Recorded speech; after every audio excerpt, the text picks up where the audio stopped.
오늘 원래 지난주에 얘기했던 것처럼 요셉의 단련에 대한 내용, 지난주에는 계괄과 노예살이에 대한 어린 시절과 노예살이에 대한 내용을 했고, 오늘은 원래 그 두 번째 시간으로 보디발 아내의 유혹과 모함과 또 그로 인한 요셉의 감옥살이 전반에 대해서 살펴보려고 계획을 했습니다. 그런데 이 보디발의 아내가 요셉을 유혹하는 내용, 그리고 거기에 대해서 요셉이 어떻게 대처하는가 하는 그 내용이 눈길을 끌어서 그 내용을 좀 자세하게 살피다 보니까 오늘은 이 부분만 따로 죄와 유혹이라는 제목으로 요셉의 두 번째 설교 죄와 유혹으로 오늘 말씀을 나누게 됐습니다. 이 내용은 요셉을 하나님이 어떻게 단련하시는가 하는 내용이기도 하지만, 특별히 이 죄와 유혹에 대한 중요한 교훈을 우리에게 주고 있기 때문에 거기에 초점을 맞춰서 우리가 하나님 나라 백성으로서 이 죄와 유혹의 문제를 어떻게 바르게 이해하고 또 그 문제를 잘 풀고 또 이겨나갈 수 있을지 본문의 교훈을 통해서 배우려고 합니다. 이 39장 7절에서 12절 말씀은 대부분 이제 그렇게 그냥 보지 않고 넘어갔지만, 야고보서 1장 15절에 나오는 욕심이 잉태한즉 죄를 하고 죄가 장성한즉 사망을 낳느니라 한 이 말씀과 상당히 흡사해 보입니다. 물론 야고보서의 말씀은 욕심에서 죄로 그리고 사망으로 이르는 전체 과정을 개괄적으로 제시해주고 있는 반면에, 오늘 본문 말씀은 유혹의 과정과 단계를 조금 더 세하게 우리에게 보여줍니다.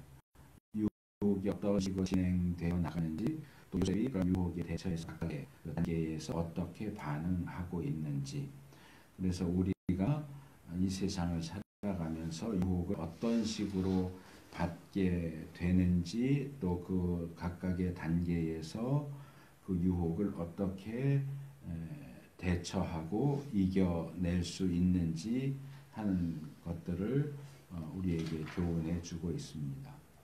그래서 첫 번째로 7절 상반절에서 첫 번째 유혹과 그것에 대한 대처를 말씀을 드리도록 하겠습니다.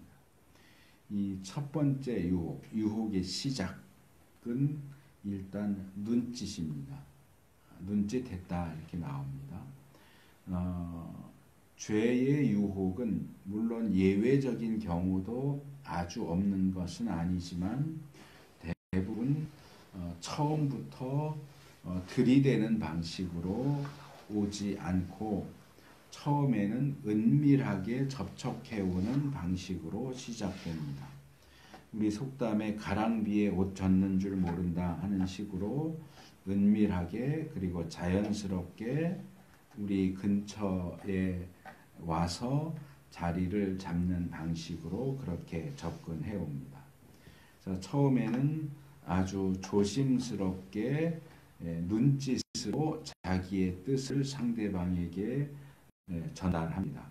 이 잠언에 보면 악인들이 서로 이렇게 눈짓하면서 못된 짓을 계획하고 또 시행하는 그런 모습을 여러 차례 보여주고 있는 것을 보게 됩니다. 이런 눈짓은 그것이 은밀하다고 하는 장점, 다른 사람 모르게 할 수 있다는 장점이 있는가 하면, 상대방이 그것을 알아차리지 못할 수도 있다 하는 단점도 가지고 있지만, 어떤 유혹에 있어서는 예비적인 작업으로 적격이라고 말할 수 있습니다. 이런 눈짓에 대한 요셉의 대처는 본문에 나오지 않습니다. 하지만 이후에 나오는 요셉의 태도를 보면 요셉이 이런 눈짓에 반응하지는 않았을 것으로 보입니다. 그래서 이 하나님 나라의 백성은 의식적으로도 물론이지만 무의식적으로라도 이런 은밀하고 사소해 보이는 일에 동조하거나 동참하지 않도록 조심할 필요가 있습니다. 이 부분과 관련해서 바울이 우리에게 교훈하고 있는 내용이 있는데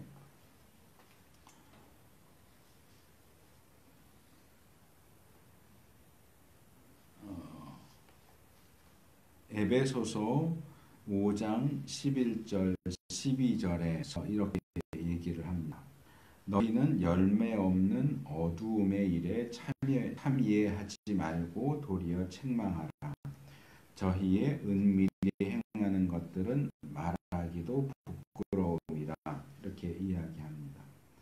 이 은밀하고 부끄러운 어두움의 일, 그런 것들에 참여해서는 안 된다라고 이야기하는데 이 부분에 이 말씀을 우리가 기억할 필요가 있습니다. 두 번째로 7절 하반절에서 9절 말씀을 통해서 두 번째 단계의 유혹과 그것에 대한 대처를 말씀을 드리겠습니다. 먼저 7절 하반절에는 두 번째 단계의 유혹이 나오는데 이 보디발의 아내가 눈짓으로 하는 예비적인 유혹, 예비적인 작업을 이제는 충분하게 했다라고 판단을 했던지 아니면 이제는 눈짓으로만 하는 유혹으로는 충분하지 않다, 부족하다, 안 되겠다라고 판단을 했든지 간에 다음 단계로 넘어가서 이제는 노골적으로 동침하기를 청했다 이렇게 되어 있습니다. 우리 개역 성경은 제가 느끼기에는 좀 점잖게 번역을 한 것처럼 보여요. 동침하기를 청했다. 근데 이 부분의 히브리 원문을 직역하면 나와 함께 토메르 쉬크바 임미 이렇게 되어 있어요. 토메르는 말했다는 뜻이고 쉬크바는 눕는다 그런 뜻이고 임미는 임은 함께인데 뒤에 미 이렇게 붙으니까 나와 함께 이렇게 되거든요. 그래서 나와 함께 잠자리에 눕자고 말했다 이렇게 됩니다. 그래서 뭐 의미는 똑같지만 개역은 조금 점잖게 제 느낌에는 동침하기를 청했다 이렇게 표현하고 이 표현은 좀 더 노골적인 표현으로 느껴집니다. 그래서 함께 잠자리에 눕기를 성관계를 갖기를 요구하는데 이 상황에서는 아마 말만 그렇게 한 것이 아니라 그 외에 다른 것들 어떤 제스처라든지 무슨 향기라든지 또 분위기나 이런 것들도 함께 동원되었을 것으로 보입니다. 어쩌면 보디발의 아내는 노예인, 집의 모든 것들을 청지기처럼 맡아서 처리하기는 하지만 노예인 요셉이 감히 주인 마님인 자기의 그 요구를 거절하지 못할 것이라고 예상했을 겁니다. 그래서 자기가 요구하기만 하면 100% 받아들일 수밖에 없다고 확신했을 가능성이 높습니다. 또 실제로 이런 상황에 빠지게 된다면 대부분의 청년들은 이런 유혹에 쉽게 넘어가게 되지 않을까 생각을 합니다. 물론 이것은 남자 청년들만의 문제는 아니고 여자 청년들도 뭐 비슷하지 않을까 생각을 합니다. 뭐 예를 들어서 요즘 표현으로 말해서 요즘 핫한 아이돌 그룹 남자 아이돌이 아주 로맨틱한 분위기를 연출하면서 같이 자자라고 하면 뭐 TV에서도 그런 장면들이 많이 나오지만 여자 아이들이 아이돌 쫓아다니면서 그렇게 얘기하잖아요. 뭐 오빠 나를 가져요. 뭐 이런 식으로 얘기를 하는데 그런 식으로 쉽게 이 젊은 남자나 젊은 여자들은 쉽게 이런 유혹에 넘어가기가 쉽습니다. 또 잠언 7장 22절을 보면 실제로 그런 장면을 이 잠언의 저자가 목격한 것을 얘기하면서 이렇게 얘기합니다. 그런 유혹에 넘어가는 어떤 청년, 소년의 모습을 얘기하면서 소년이 곧 그를 유혹하는 창녀를 따랐으니 소가 푸주로 가는 것 같고 미련한 자가 벌을 받으려고 쇠사슬에 매이러 가는 것과 일반이라 이렇게 묘사를 합니다. 그래서 우리가 주위에서 흔히 볼 수 있는 것처럼 이 취약한 어떤 정욕과 꼭 성적인 것이 아니라고 해도 자기가 취약한 그런 부분에 대한 유혹을 받을 때 너무나 쉽게 넘어가는 그런 모습들을 우리가 흔하게 볼 수 있습니다. 그런 일반적인 모습들에 비추어 볼 때 요셉의 그에 대한 대처와 반응은 굉장히 놀랍다고 말할 수 있습니다. 왜냐하면 요셉이 보디발의 집에 팔려간 지 몇 년이나 지났는지는 본문이 얘기하고 있지 않기 때문에 팔려갔을 때 나이가 17살이었고 근데 뭐 팔려가자마자 인정받고 청지기가 되지는 않았을 것이고 몇 년간 지켜봤겠죠. 그러니까 몇 년 지나 아마도 10대 후반 짧게 잡으면 10대 후반 좀 길게 잡으면 20대 초반이나 중반 정도 가장 혈기왕성한 나이였을 텐데 그런 혈기왕성한 청년인 요셉이 그런 주인 마님의 유혹에 대해서 대처하는 모습은 놀랍다고 말할 수 있습니다. 그는 말로 두 가지의 내용으로 자기의 의사를 분명하게 표현하면서 답변을 합니다. 이 내용을 자세히 보면 이것이 요셉이 가지고 있던 생각을 보여주고 청년 요셉이 이런 보통은 이기기 어려운 이런 유혹을 이길 수 있도록 해준 그런 주된 생각이었다 하는 것을 볼 수 있습니다. 요셉은 주인인 보디발에 대한 어떤 충성과 의리에 대한 내용입니다. 보디발이 요셉에 대해서 호의를 베풀고 그를 신뢰하고 모든 것들을 위탁하고 허용하고 그 가운데서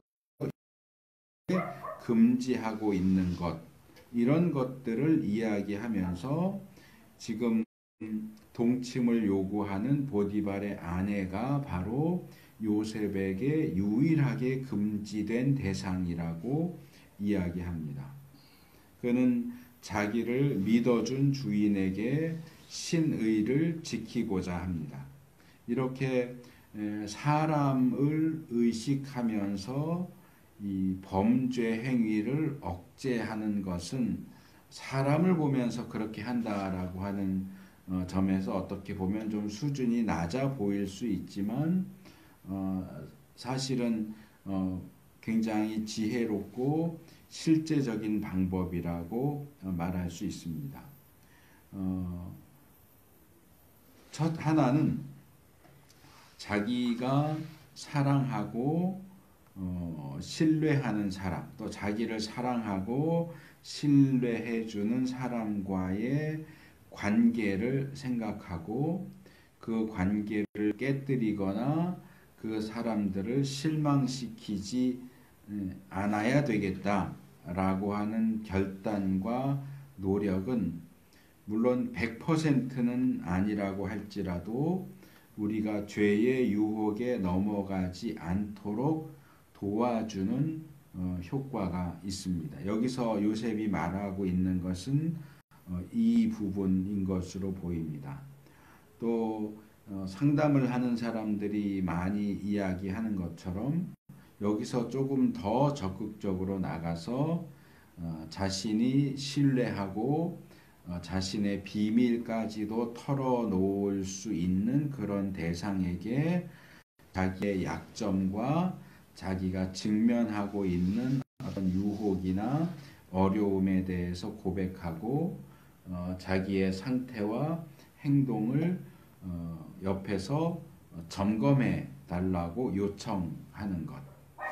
또 실제적으로 도움이 많이 된다고 이야기를 합니다. 어쨌든 요셉의 첫 번째 대답은 인간관계에 근거해서 유혹을 이겨내는 모습을 보여주고 있습니다. 요셉의 두 번째 답변은 하나님에 대한 신앙과 충성에 대한 내용입니다.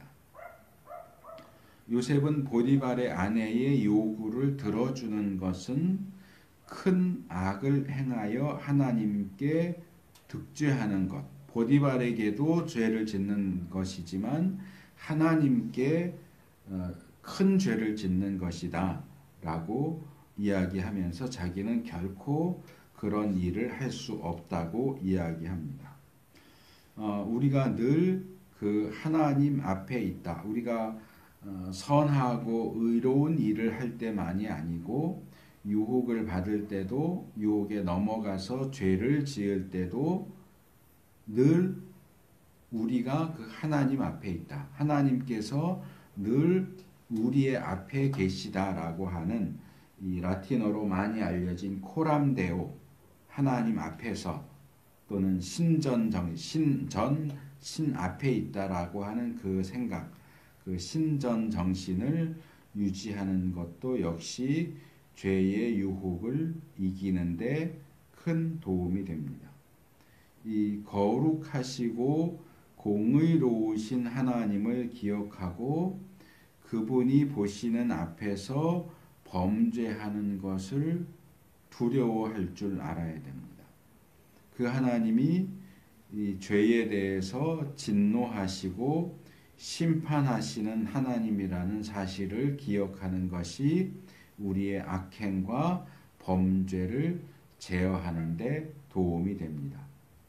또 이 어떤 형벌에 대한 두려움만이 아니라 반대로 우리의 아버지 되시는 하나님께서 자녀인 우리가 아버지의 뜻을 거스려서 범죄할 때 얼마나 마음 아파하시고 슬퍼하시는지도 기억할 필요가 있습니다.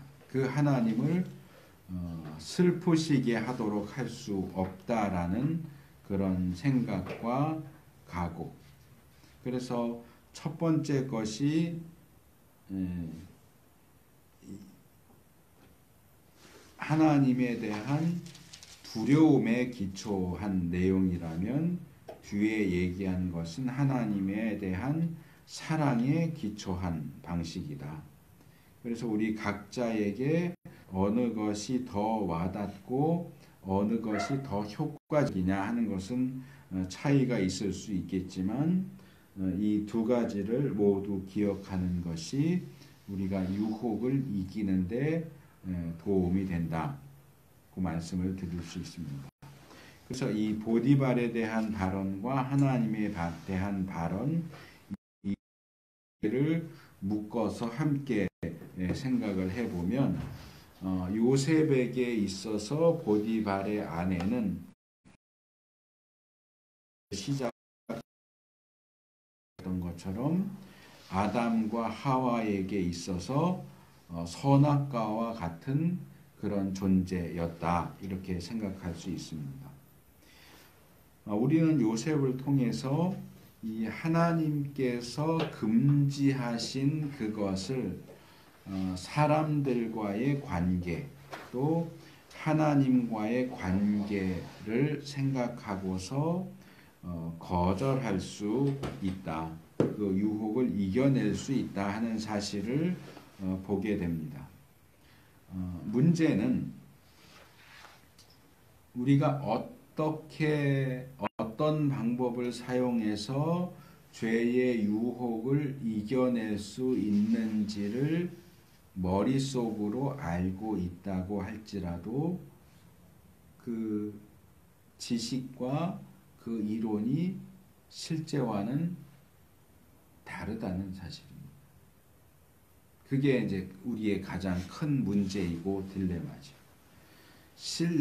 우리 머릿속으로는 알고 있는 방법들이지만 실제로 죄의 유혹에 직면했을 때 그 방법들을 떠올리고 사용해서 유혹을 이겨내는 것은 또 다른 차원의 문제입니다. 우리들 대부분은 아담과 하와처럼 요셉처럼 그런 유혹을 이겨내는 것이 아니라 예수님처럼 사탄의 유혹을 이겨내는 것이 아니라 아담과 하와처럼 그 유혹을 이겨내는데 실패합니다. 앞에서 말한 것처럼 우리가 늘 하나님을 인식하고서 코람데오의 정신을 가지고 살 수 있다면 정말로 좋겠지만 우리의 현실은 우리 삶의 대부분을 80%, 90% 이상을 하나님을 의식하지 않고 하나님을 인식하지 않고 살고 행동한다고 하는 것이 문제겠죠. 그래서 우리가 매일매일의 삶 속에서 근신하고 깨어서 힘쓰고 애써서 의도적으로 하나님을 기억하고 그분 앞에서 살고자 하는 그 일을 전심전력으로 하지 않는다면, 잠시 잠깐이라도 정신줄을 놓는다면 그 순간 우리는 우는 사자같이 두루 다니면서 삼킬 자를 찾는 우리의 대적 마귀에게 삼켜질 수밖에 없다. 우리가 하루에 20시간을 정신을 차리고 있었다 할지라도 4시간을 정신줄을 놓으면 그 4시간 중간에 문제가 생긴다. 근데 우리가 24시간 내내 정신을 똑바로 차리고 있는다는 것은 사실상 불가능하다는 거죠. 더군다나 우리에게 사탄이 제시하는 그 유혹은 사실은 우리에게 가장 취약한 부분, 우리가 이겨내기 가장 힘들어하는 부분에 대한 어떤 집중적인 공격이기 때문에 사실상 인간적으로 말한다면 우리가 죄의 유혹을 이길 수 있는 가능성은 거의 없다라고 말할 수밖에 없습니다. 이 이야기를 하는 것은 그러니까 어차피 어쩔 수 없어. 포기해. 우리가 죄 짓는 것은 당연한 일이고 죄 안 짓는 게 이상한 일이지.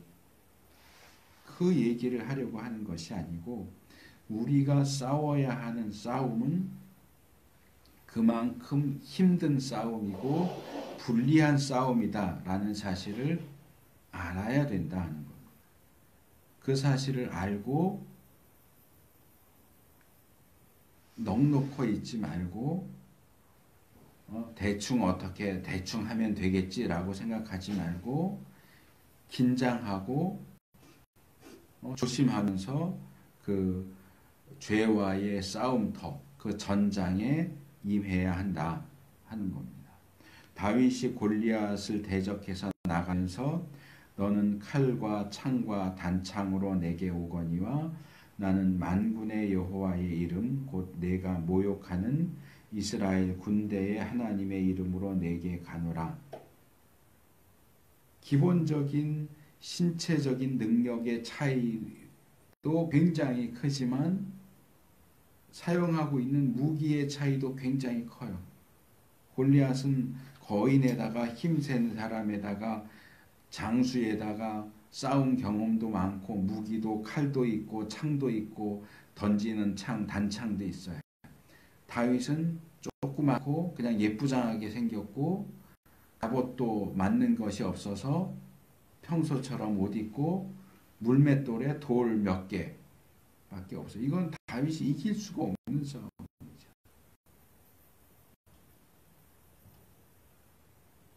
그럼에도 불구하고 그가 하나님의 이름을 의지하고 그 이름으로 나갔을 때 이겼다. 우리와 죄의 싸움이 마치 다윗과 골리앗의 싸움과 같아요. 그냥 대충 싸움은 어떻게 되겠지 라고 생각한다면 우리는 절대로 그 싸움에 이길 수가 없습니다. 하나님이 도우시지 않으면 죄와의 싸움의 사실을 기억하고 이 죄와의 싸움이 얼마나 힘들고 어려운 것인지, 이론적으로 이렇게 하면 된다, 이긴다, 이길 수 있다 라고 하는 것을 안다고 해서 이길 수 있는 싸움이 아니라고 하는 것을 명심할 필요가 있습니다. 자, 세 번째로 10절 말씀을 통해서 세 번째 유혹과 그에 대한 요셉의 대처를 말씀을 드리도록 하겠습니다. 먼저 10절 상반절에 보면 이 보디발의 아내의 유혹이 그 다음 단계로 넘어가서 더 끈질기고 집요하게 행해지고 있는 것을 볼 수 있습니다. 이 여자는 요셉을 자기 마음대로 할 수 없다는 사실을 알게 되면서 요셉을 유혹하는 그 일을 포기하기보다는 오히려 더 불타오른 것 같습니다. 그래, 네가 이기나 내가 이기나 한번 해보자. 그런 심정이었을지도 모르겠고, 또 보통 말하는 10번 찍어서 안 넘어가는 나무가 없다라고 하는 것처럼 불굴의 의지로 결단코 요셉을 굴복시키겠다, 그렇게 작정을 한 것인지도 모르겠습니다. 그래서 이 여자는 이제 요셉을 볼 때마다 날마다 노골적으로 동침하자라고 하는 유혹을 반복합니다. 자, 이 부분도 사실은 쉬운 문제가 아니에요. 이 10절 하반절에 나오는 요셉의 대처는 이미 이 두 번째 유혹에 대한 요셉의 대처도 참 요셉이 청년인데 참 대단하다라는 생각을 하게 만들지만, 이 10절 하반절에 나오는 요셉의 대처는 우리가 지난주에 요셉의 어린 시절을 살펴봤는데 철부지고 안하무인이고 좀 못된 그런 요셉의 모습과는 너무나도 다른, 어떻게 이렇게 유혹에 대처할 수 있었을까? 정말 의아하다, 정말 대단하다 라고 생각할 수밖에 없는 그런 모습을 보여줍니다. 유혹이 우리에게 올 때 한두 번 거절하는 것은 어렵지 않습니다. 물론 그것도 사실은 어려운 일이에요. 왜?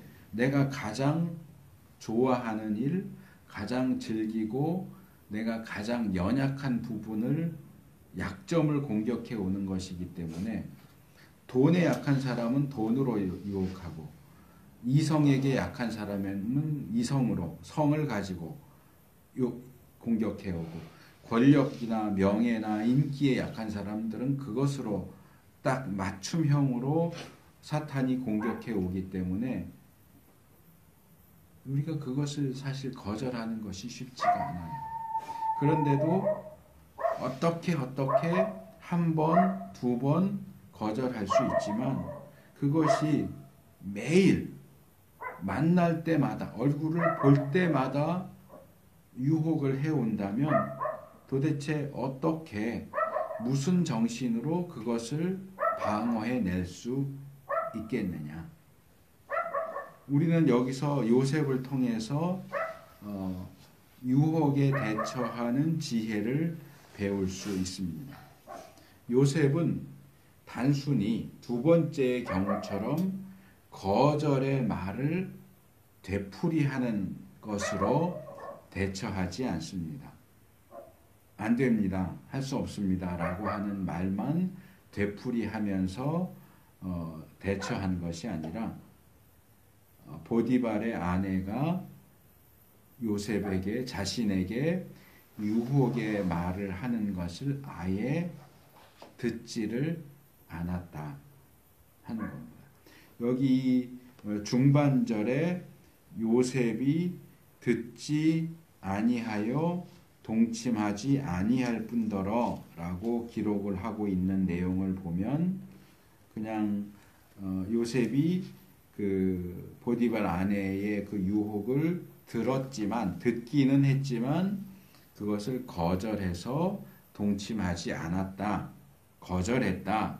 그런 뜻인 것처럼 보이지만 하반절을 포함해서 한꺼번에 읽으면 요셉이 듣지 아니하여 동침하지 아니할 뿐더러 함께 있지도 아니하니라를 함께 묶어서 읽으면 아예 그런 유혹의 말을 하거나 들을 기회조차 철저히 차단했다. 그러니까 요셉은 보디발의 아내를 마주치는 것을 아예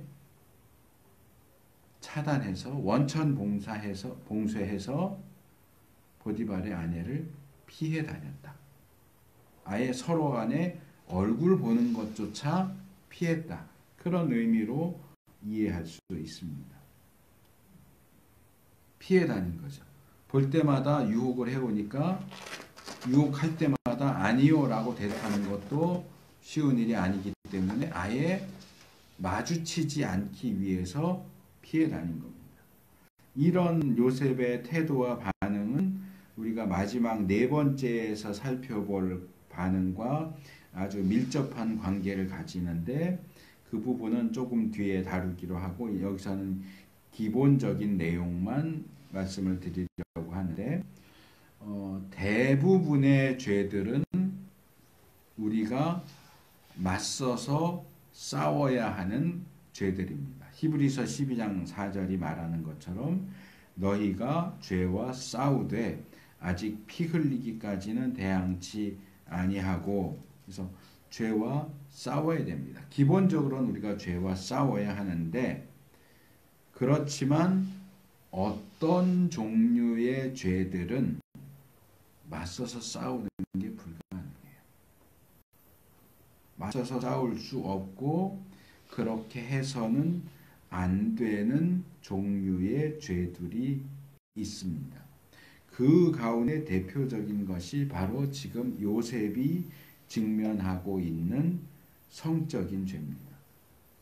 성경에도 교회 역사 가운데도 일반 역사 가운데도 또 우리 주변에도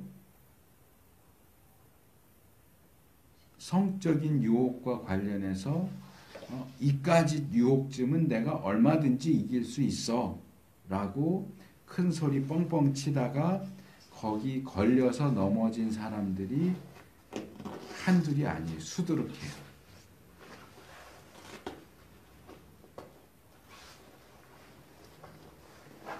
제가 생각할 때는 이런 부류의 죄와 유혹은 성적인 죄와 유혹 그리고 야고보 3장 6절에 보면 혀도 마찬가지라고 얘기를 해요. 혀는 곧 불이요 불의의 세계라. 혀는 우리 지체 중에서 온몸을 더럽히고 생의 바퀴를 불사르나니 그 사르는 것이 지옥불에서 나느니라. 혀는 모든 짐승과 그 앞에 3장 5절에 보면 모든 것들이 다 길들여지는데 혀를 길들일 수 있는 사람은 없다라고 이야기를 하죠. 성적인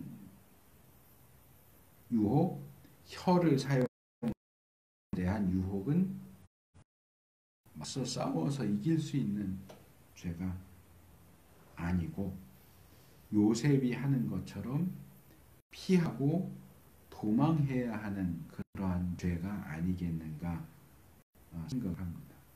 그러면 왜 이런 죄들은 다른 죄들과는 달리 그래야만 하느냐라고 물을 수 있는데 그 문제는 조금 더 뒤에서 말씀을 드리도록 하겠습니다. 그래서 세 번째 유혹은 끈질기게 반복되는 방식으로 유혹이 주어진다는 것이고 요셉은 아예 그런 유혹을 받을 상황 자체를 피했다. 원천 봉쇄에서 그쪽으로는 가지 않았다. 돌보지 않았다. 하는 것이 세 번째 내용이고, 자, 네 번째로 11절과 12절을 보면 네 번째 마지막 유혹과 그것에 대한 요셉의 대처하는 내용이 나옵니다. 11절과 12절 상반절을 보면 이게 또 재밌는데 이 지금 우리가 살펴보는 7절부터 12절 내용을 쭉 보시면 보디발의 아내와 요셉이 서로 줄다리기를 하고 있는 그런 모습으로 지금 대치를 하고 있는데 뒤로 갈수록 보디발 아내의 행동에 대한 내용이 길어지고요. 앞으로 갈수록 요셉의 대처에 대한 내용이 길게 나와요. 첫 번째는 눈짓했다. 물론 요셉의 대처는 나오지 않지만 두 번째는 동침하자고 청했고 요셉은 길게 두 가지로 보디발에 대한 내용과 하나님에 대한 내용으로 길게 대답을 하죠. 그 다음에 세 번째는 날마다 유혹을 했고 요셉은 아예 마주치지도 않죠. 네 번째는 이번엔 지금 11절과 12절 상반절 길게 어떤 상황에서 어떻게 유혹이 행해졌는지가 나오고 요셉의 대처도 역시 간단하게 나옵니다. 자, 요셉은 보디발 아내의 끈질긴 유혹을 피해서 아예 마주칠 기선적으로 차단했습니다. 하지만 같은 집 울타리 안에 머물러 있으면서 아예 마주치지 않는 것은 불가능했을 겁니다. 더군다나 보디발 집의 모든 일을 주관하는 위치에 있었기 때문에 주인 집에 아마도 보디발의 서재든지 직무실에 가서 원래는 주인이 했어야 하는 그 일들을 처리해야 됐기 때문에 집 안에도 들락날락 해야 됐고 그 집 안에는 보디발의 아내가 있었기 때문에 이 마주치는 일을 원천적으로 아예 100% 봉쇄하는 것은 어려웠을 것이고 어쨌든 요셉이 이를 보기 위해서 집 안에 들락날락 한다고 하는 사실을 알고 있는 보디발의 아내가 그 틈을 이용하는 거죠. 요셉이 그 집무실에 들어와서 일을 하는 그 시간 그리고 집 안에 보디발의 아내 외에는 아무도 없는 상황 본문이 자세하게 제시하고 있지는 않는데 이 요셉이 집 안에 들어왔는데 요셉과 보디발의 아내 외에 아무도 없었다 하는 이 상황은 우연이었을 수도 있지만 어쩌면 보디발의 아내가 의도적으로 그런 상황을 만든 것일 수도 있다라고 추측을 해봅니다.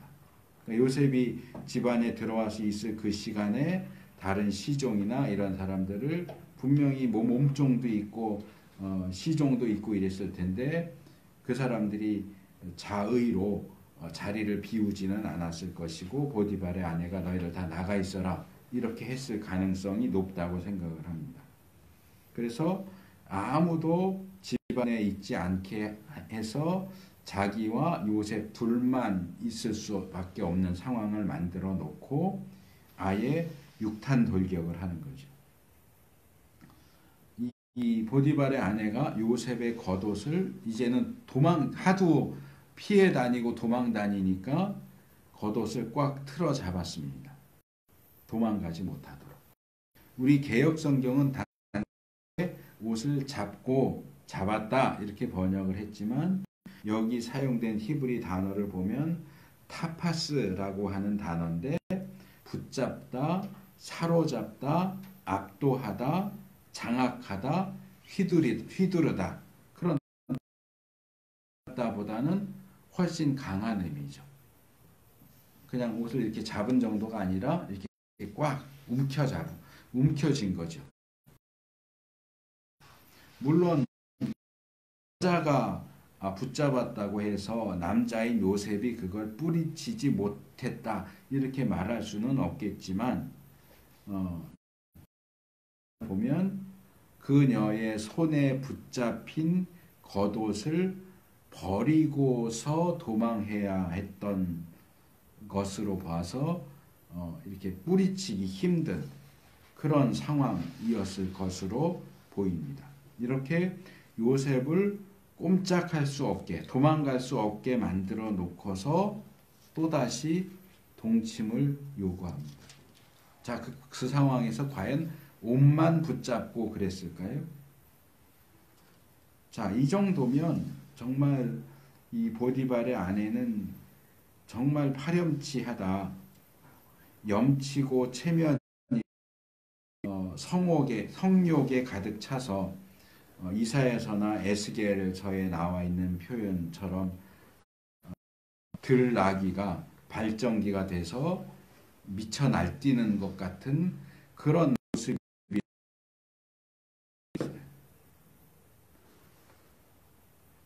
그래서 흔히 하는 말로 빼도 박도 못할 상황에서 요셉이 어떻게 할까? 그래도 주인 마님인데 그걸 노예인 요셉이 힘으로 거칠게 이렇게 밀치거나 옷을 잡아당겨서 빼거나 이렇게 하기는 어려웠을 겁니다. 그래서 힘이 모자라서가 아니고 이러저러한 여건이 그렇기 때문에 결국 그녀 손에 붙잡힌 겉옷을 내버려 두고 몸만 빠져나온 여기 도망쳤다라고 되어 있는데 여기 사용된 히브리 단어가 누스라고 하는 단어예요. 누스는 훌쩍 날다. 재밌는 그림이 연상되는데 야생에서 이제 제가 가끔 보는 프로가 정글의 법칙이라고 하는 게 있는데 야생에서 이제 생활을 하면서 닭 같은 거 잡으러 쫓아다닐 때가 있는데 야생 닭은 그냥 키우는 닭보다 힘도 좋고 좀 달라서 어떤 경우에 보면 날기까지 해요. 일반 새까지는 아니지만 우리가 알고 있는 닭 수준이 아니라 거의 새에 가까울 정도로 날아가기도 하는데 이제 포위에서 거의 잡았다 하는데 휙 날아서 가버리면 굉장히 허무하고 허망한 그런 장면이 연출되는데 꼭 그런 장면인 거예요. 훌쩍 날다. 사라지다, 도망치다, 탈출하다 그런 뜻이에요. 그러니까 탈출해서 나온 거예요. 옷을 입은 채로는 도저히 탈출할 수가 없으니까 그럼 옷을 벗고서라도 몸이라도 빠져나가야 되겠다 해서 탈출한 거죠. 이것이 어떻게 할 수 없는 상황을 모면하기 위한 임기응변일 수도 있었지만 요셉이 이렇게 도망친 것은 매우 현명한 대처였다라고 말할 수 있습니다. 물론 이 겉옷을 남겨놓은 것 때문에 결국 모함을 받아서 감옥에 가게 되기는 했지만 겉옷을 계속 입고 있는 상황에서는 도저히 도망칠 수 없는 상황이었기 때문에 겉옷을 벗어놓고서라도 몸은 탈출하는 방식의 반응을 대처를 하고 있는 것을 볼 수 있습니다. 제가 앞에서 어떤 죄는 대항해서 대부분의 죄들은 대항해서 싸워야 하지만 또 다른 어떤 종류의 죄들은 대항해서 싸울 수 없고 싸우기보다는 피해야 하고 도망쳐야 된다라고 말씀을 드렸을 때 왜 그렇게 말하지? 그게 과연 성경적으로 올바른 가르침인가? 라고 의아하게 생각한 분이 있을지도 모르겠습니다. 그렇지만 성경을 보면 물론 일반적으로 죄와 싸우라고 이야기하지만 어떤 경우에는 도망하라고 말하고 있는 것도 우리가 찾아볼 수 있습니다. 바울의 예를 들고 싶은데 바울이 죄와 관련해서 피하라, 우리 개역성경에 피하라라고 말하고 있는 내용이 4번 나옵니다. 신약에. 그 중에 2번이 이 도망쳐라 그런 뜻의 단어예요. 헬라어로는 퓨고라고 하는 단어인데 이 퓨고라는 단어가 도피하다, 피하다, 사라지다, 도망하다 그런 뜻이에요. 앞에서 소개한 히브리 단어 누스하고 상당히 비슷한 의미들을 가지고 있는데 제가 찾아보니까 이 창세기 39장 12절에 나오는 요셉이 겉옷을 버려두고 도망쳤다. 누스라고 되어 있는 히브리 단어를 그것을 헬라어로 번역해 놓은 70인역이 이 누스를 바로 퓨고라고 하는 헬라어 단어로 번역을 했고요. 바울이 바로 그 퓨고를 여기 고린도전서 6장 18절 또 10장 14절에서 사용을 하고 있어요. 그럼 어떤 부분에 어떤 유혹, 어떤 죄와 관련해서 도망쳐라 라고 말하느냐? 고린도전서 6장 18절에는 음행을 피해라. 음행, 성적인 죄와 관련해서는 도망쳐라 라고 말합니다. 피하라 라고 번역을 해서 조금 뉘앙스가 다른데 피하라가 아니고 도망쳐라. 음행이라는 죄가 너에게 다가온다면 맞서 싸울 생각하지 말고 도망쳐라. 그리고 고린도전서 10장 14절에서는 우상숭배를 피하라. 우상숭배 해야 될 상황이 온다면 역시 도망쳐라. 음행과 우상숭배는 도망쳐라.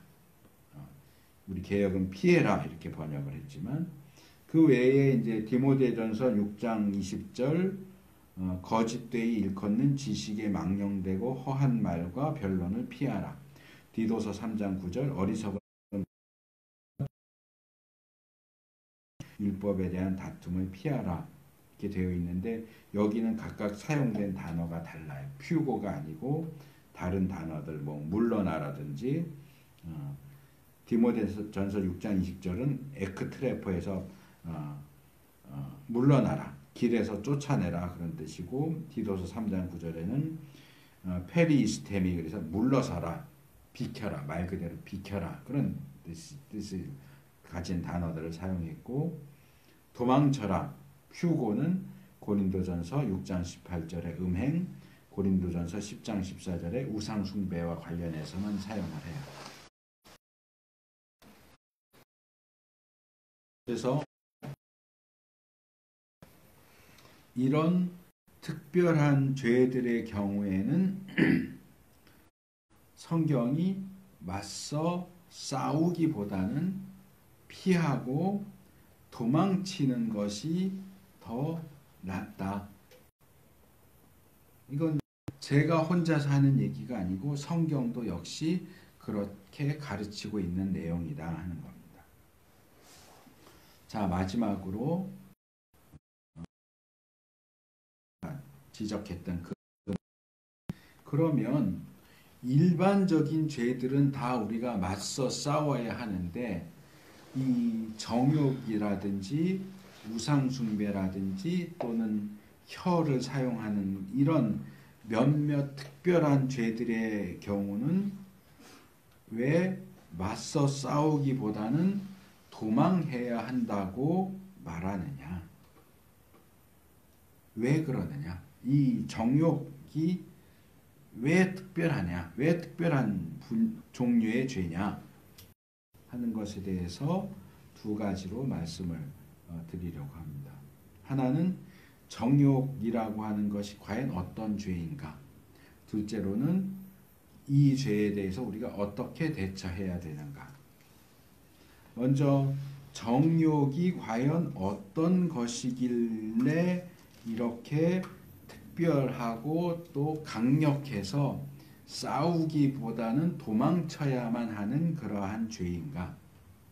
그것을 4개의 구절을 가지고 말씀을 드리려고 합니다. 그 중에 2개의 구절은 우리가 하나님의 뜻에 대한 연속 설교를 하면서 살펴봤던 구절입니다.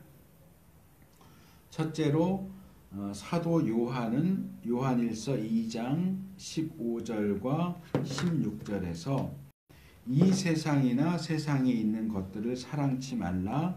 누구든지 세상을 사랑하면 아버지의 사랑이 그 속에 있지 아니하니 이는 세상에 있는 모든 것이 육신의 정욕과 안목의 정욕과 이생의 자랑이니 다 아버지께로 쫓아온 것이 아니요 세상으로 쫓아온 것이라.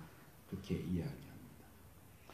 요한은 하나님과 반대되는 악한 세상, 그리고 악한 세상에 있는 악한 모든 것들을 육신의 정욕, 안목의 정욕, 이생의 자랑, 이 3가지로 요약해서 이야기합니다. 뭐 자세한 내용은 제가 이 본문 가지고 설교할 때 말씀을 드렸고요.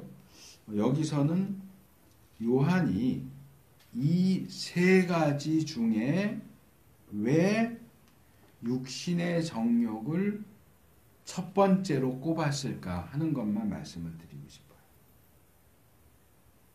저는 이 3개 중에 육신의 정욕을 첫 번째로 손꼽은 이유는 이 육신의 정욕이 3가지 종류의 죄 또는 악 중에서 가장 대표적이고 가장 강력하기 때문일 것이다 라고 생각을 합니다. 예를 들어서 야, 너 좋아하는 과일 3가지만 얘기해봐. 그러면 제일 먼저 뭐 얘기할까요? 내가 제일 좋아하는 과일을 얘기할 겁니다. 아마 첫 번째는 그걸 얘기할 거고 두 번째, 세 번째는 그리고 또 뭐가 있더라 이러면서 생각을 하면서 얘기를 할 거예요. 첫 번째는 가장 먼저 떠오르는 거. 가장 좋아하는 거 얘기하겠죠.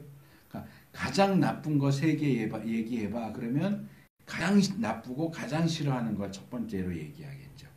그런 쪽으로 얘기한다면 육신의 정욕은 모든 종류의 죄악들 가운데서도 가장 강력하고 가장 악한 종류의 죄악이다. 이렇게 말할 수 있을 겁니다.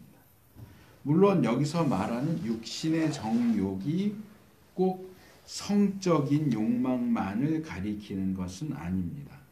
그것은 말 그대로 우리의 죄악된 육신이 품고 있는 죄악된 욕망, 육신의 욕망, 육신의 정욕을 가리키지만 성경을 보면 좀 더 일반적인 의미에서 이 정욕 그럴 때는 성적인 욕망, 음욕을 가리키는 의미로 사용되기도 합니다. 어쨌든 이것이 첫 번째로 손꼽힌다는 것은 그만큼 강력하다, 가장 영향력이 세다 하는 것을 보여줍니다. 그래서 두 번째 구절에서 우리는 금방 얘기한 것처럼 정욕을 일반적으로 성적 욕망 내지는 음욕이라는 뜻으로 사용하는 예를 고린도전서 7장 9절에서 찾을 수 있습니다. 이 부분도 제가 전에 다뤘던 것인데 바울이 부부의 성관계와 결혼에 대한 이야기를 하면서 만일 절제할 수 없으면 혼인하라. 정욕이 불같이 타는 것보다 혼인하는 것이 나으니라 이렇게 얘기합니다. 이 경우에 정욕은 성적인 욕망 또는 음욕을 가리키는 것이 분명합니다. 그런데 여기서 바울은 그 성적인 욕망이 불같이 탄다라고 이야기를 하고 있어요. 앞에서 제가 소개했던 혀와 관련된 야고보서 3장 6절에서도 혀를 제어하는 것이 너무나 힘들다라고 이야기하면서 그 혀에 대해서 그것은 결국 우리의 온 몸을 더럽히고 생의 바퀴를 불사르는 너무나도 파괴적인 지옥불에 비교해서 이야기를 하고 있는데 바울은 비슷한 얘기를 성적 욕망, 정욕에 대해서 이야기를 하고 있는 겁니다. 이 성적 욕망을 불로 이야기하고 있는 것은 구약에도 나옵니다. 이게 세 번째 구절인데 잠언 6장 27, 28절을 보면 이 잠언의 기록자가 이 부분을 솔로몬이 기록했다면 더더욱 의미심장한 내용이 될 수 있을 텐데 사람이 정욕을 품고 행하는 것과 관련해서 특별히 간음과 관련해서 사람이 불을 품에 품고야 어찌 그 옷이 타지 아니하겠으며 사람이 숯불을 밟고야 어찌 그 발이 되지 아니하겠느냐라고 말합니다. 정욕은 꺼지지 않고 모든 것을 불살라 버리는 지옥불처럼 강력합니다.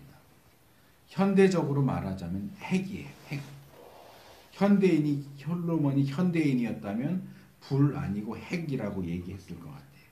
그것이 잘 제어되고 좋게 사용된다면 정말 큰 유익을 끼치겠지만 그것이 부주의하게 잘못 사용된다면 당사자는 물론이고 주위에 있는 사람들까지도 다 망하고 죽게 만드는 대재앙이 됩니다. 그래서 우리는 그것을 정말 전문가가 아니면 건드리지 않는 게 제일 좋다는 거예요. 괜히 내가 할 수 있어, 내가 해결할 수 있어 이러고 달려들었다가는 거기에 삼켜지니까 웬만하면 도망쳐라. 하나님이 우리의 연약함과 죄성과 그 모든 것들을 아시기 때문에 성적인 죄에 있어서는 맞서 싸우려고 하기보다는 차라리 도망치는 게 낫겠다라고 말씀을 하신다는 거죠. 이것도 제가 앞에서 소개한 내용이지만 디모데후서 2장 22절 이제 바울이 피해라라고 하는 것과 관련해서 내용과 연결되는 내용인데 바울이 또한 내가 청년의 정욕을 피하고 주를 깨끗한 마음으로 부르는 자들과 믿음과 사랑과 평을 쫓으라 이렇게 하는데 정욕과 반대되는 것으로 믿음과 사랑과 화평을 제시하는데 그러면서도 그는 특별히 청년의 정욕 이렇게 이야기합니다. 왜 정욕을 특별히 청년과 연결시키고 있을까요? 그것은 아무래도 청년이 장년이나 노년에 비해서 혈기왕성하기 때문에 이 정욕의 유혹에 상대적으로 쉽게 넘어갈 수 있기 때문에 그렇다라고 볼 수 있습니다.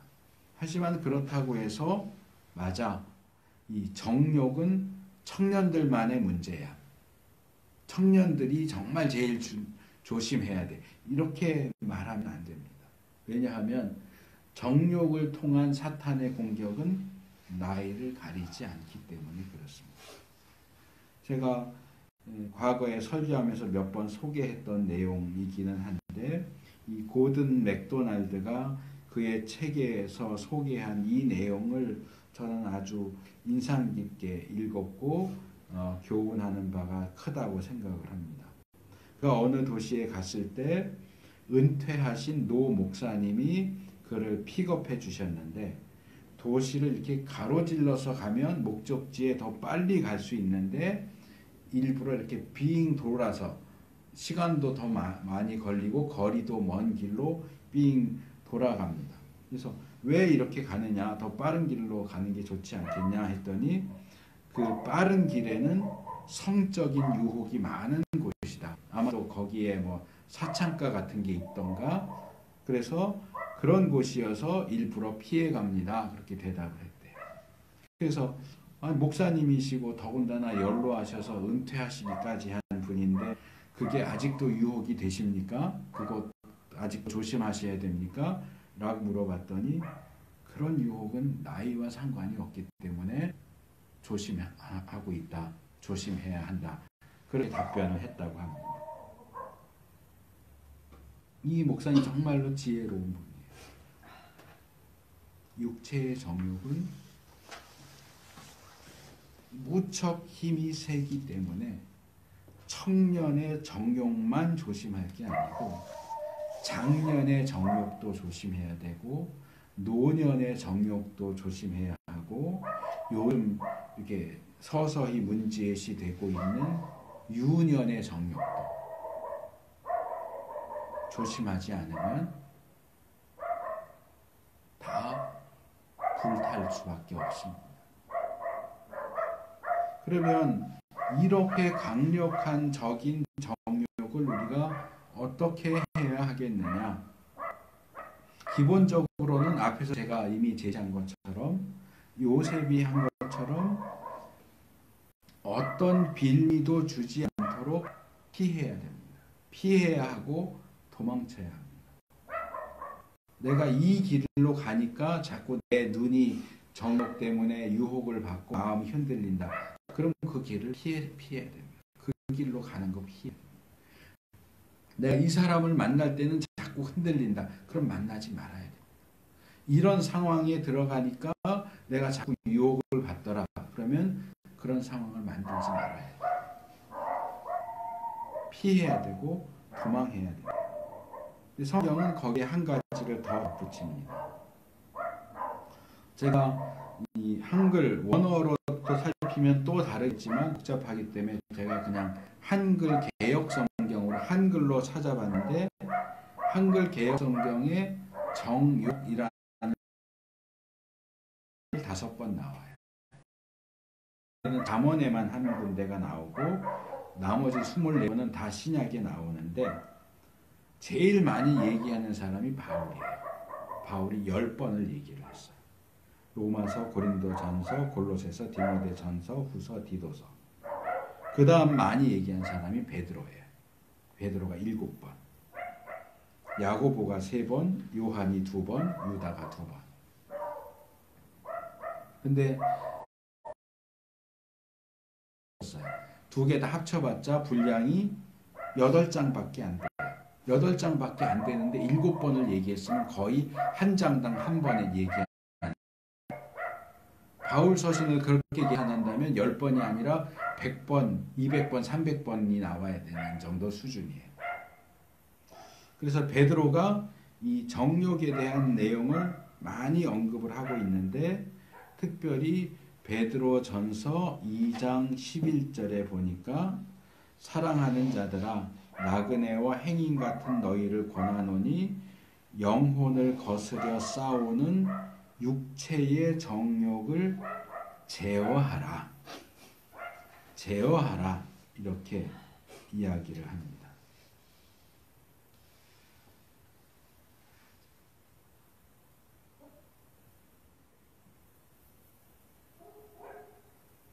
여기 이 제어해라 라고 되어 있는 번역된 이 헬라어 단어는 아페코마이라고 하는 단어인데 막는다 그런 뜻이에요. 막다, 삼가다, 그만두다. 그러니까 육체의 정욕을 막아라. 육체의 정욕을 삼가라. 육체의 정욕을 그만둬라. 그러니까 어떻게 해서든지 우리의 죄된 육신이 그 죄된 욕망대로 행하는 것을 막아라. 그만두게 해라. 라고 이야기합니다. 근데 문제는 성경이 이렇게 가르치는 것과는 달리 이 세상과 세상 사람들은 그것과 반대 방향으로 나가죠. 1990년대 초반기에 지금도 유명한 여성 소설가가 이런 제목의 소설을 써서 논란이 됐던 적이 있어요. 나는 소망한다 내게 금지된 모든 것을. 이게 정욕인 거예요. 나에게 금지된 것을 소망하는 게 정욕인데 아예 그 내용을 그것을 제목으로 삼아서 소설을 썼어요. 뭐 그 소설을 제가 읽어보진 않았어요. 소개 글을 보니까 어떤 여성 억압에 대해서 저항하는 내용이다 라고 뭐 그렇게 소개는 되어 있던데 이 제목만 보면 저항 수준을 넘어서서 어떤 일탈 내지는 이 한계를 파괴하는 금지를 넘어서고자 하는 그런 욕구를 표출하는 것으로 보입니다. 근데 뭐 사실 인간의 역사 자체가 항상 금지된 것을 욕망하는 역사였죠. 성경은 하나님 나라 백성들에게는 이런 세상의 흐름을 따르지 말고 그것을 역행해서 정욕은 피하고 도망치고 제어하고 스톱시키고 하나님의 뜻을 따라라. 그렇게 요구한다는 거죠. 근데 이 베드로가 말하는 제어해라 하는 것은 좀 추상적으로 보여요. 그래서 이 발언을 이 바울의 말을 통해서 좀 보충할 필요가 있을 것 같아요. 바울은 고린도전서 9장 27절에서 내가 내 몸을 처 복종하게 함은 내가 남에게 전파한 후에 자기가 도리어 버림이 될까 두려워함이로라 라고 말합니다. 여기 두 개의 단어가 중요합니다. 첫째는 친다 하는 거예요. 내가 나를 친다. 여기 친다라는 휘포피아조라고 하는 이 단어는 기본적인 의미가 뭐냐 하면 권투 경기를 하는데 권투 선수가 상대방을 무력하게 만들기 위해서 특별히 눈 아래를 친다. 그러니까 여기 뭐 광대뼈 있는 부분 정도가 되겠죠. 그러니까 무슨 잽을 먹이는 그런 동작을 연상할 수 있어요.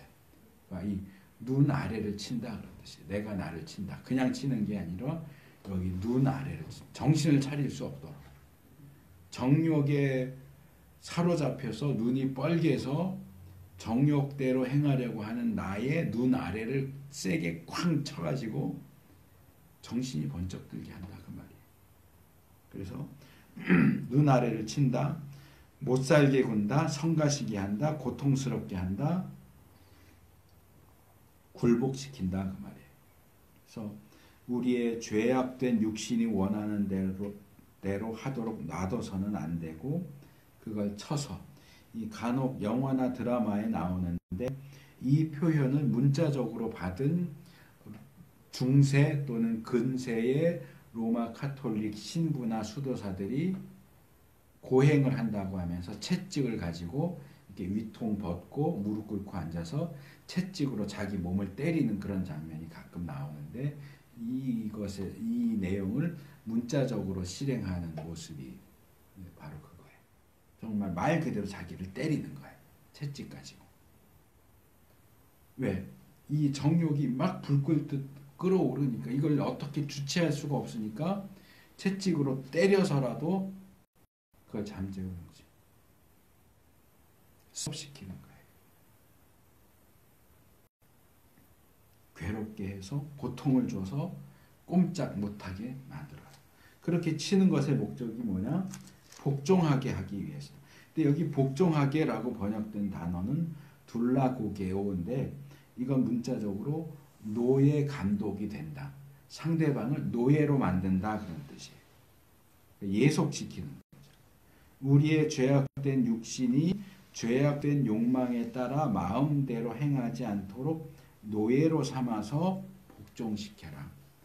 이것을 조금 다르게 바울이 표현한 게 로마서 6장 13절인데 또한 너희 지체를 불의의 병기로 죄에게 드리지 말고 오직 너희 자신을 죽은 자 가운데서 다시 산 자같이 하나님께 드리며 너희 지체를 의의 병기로 하나님께 드리라.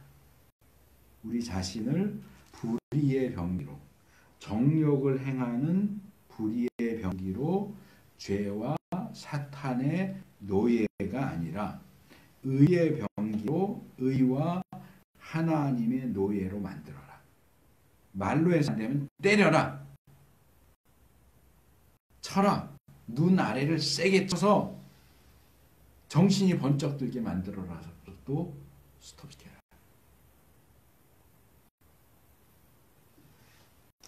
우리를 향한 사탄의 공격과 유혹은 아주 교묘하고 또 정말로 끈질기고 특별히 우리 각자의 죄악된 육신과 욕망에 딱 들어맞는 맞춤식이기 때문에 저항하고 이겨내는 일이 너무나 힘듭니다. 하지만 힘들다고 해서 별다른 저항도 없이 거기 끌려간다면 우리는 결코 하나님 나라 백성다운 모습으로 살 수 없게 될 것입니다. 이 부분에서 우리가 요셉을 볼 필요가 있습니다. 철부지고 아나무인이었던 요셉이 얼마나 훌륭하게 이 유혹을 이겨내는지 보고 우리도 동일한 길을 걸어갈 수 있게 되기를 바랍니다. 이게 얼마나 힘들고 어려운 일인지를 깨닫고 실패하고 넘어지더라도 다시 일어나서 하나님의 도우심을 구하면서 하나님 나라 백성으로서의 삶을 꿋꿋하게 살아가는 우리가 되기를 바랍니다. 잠언 24장 16절이 상반절에 대저 의인은 7번 넘어질지라도 다시 일어서려니와 의인은 넘어지지 않는 사람이 아니에요. 넘어질지라도 다시 일어나는 사람. 7번 넘어지면 8번 일어나면 돼요. 이 말씀이 우리의 최종적인 고백이 되기를 소원합니다.